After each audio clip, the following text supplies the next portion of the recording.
In the world of televangelism, few names conjure as much emotion and intrigue as Jimmy Swaggart.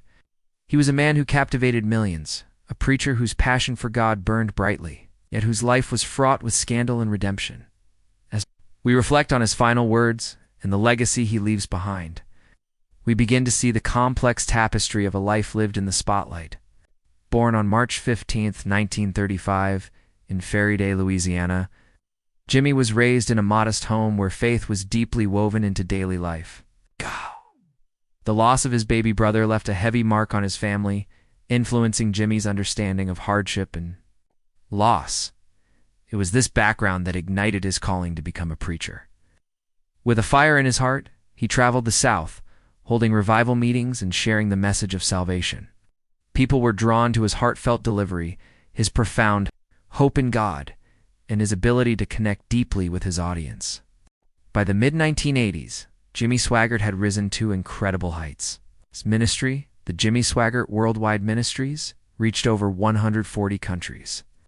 Millions watched his televised sermons, hanging on his every word. He became a household name. Known for his powerful rhetoric and emotional appeals, "Satan, you're in for a whooping," he would thunder, captivating viewers with his blend of passion and conviction. This man seemed unstoppable, a beacon of faith, preaching about the eternal struggle between good and evil. However, the tides turned. October 1987, a scandal rocked Swaggart's world when he was caught entering a motel with a woman. The fallout was swift and brutal. The Assemblies of God suspended him from preaching, a blow that was both public and personal. Facing his congregation in a tearful confession, he declared, "I have sinned against you, my Lord."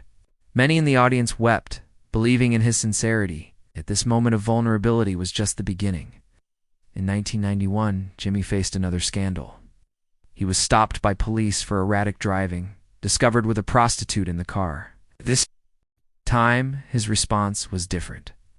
With a hint of defiance, he proclaimed, "The Lord told me it's flat, none of your business." His words shocked his followers, marking a stark contrast from the remorseful preacher they once knew. It was a moment that forced many to question his commitment to the faith he preached so fervently. Despite these challenges, Jimmy's calling to preach could not be silenced. Even after being defrocked, he continued to share messages of hope and redemption. Although the donations dwindled, he still lived a life of comfort, surrounded by luxury. Yet, his desire to reach people with the message of God's love never faded. In his later years, Jimmy reflected on his journey, speaking of God's patience and forgiveness. "God is patient with us," he said in a televised service. This statement revealed a man grappling with his own mistakes while holding on to a deep faith that guided him through turmoil. As we remember Jimmy Swaggart today, we recognize a complex man, a mixture of faith and failure, triumph and tragedy. His final words echo a narrative of redemption that resonates with many.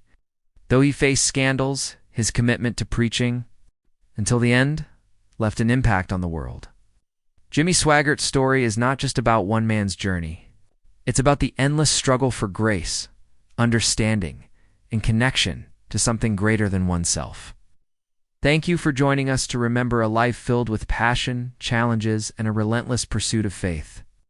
Jimmy Swaggart may be gone, but his story will continue to inspire and engage those who seek to understand the complexities of the human spirit.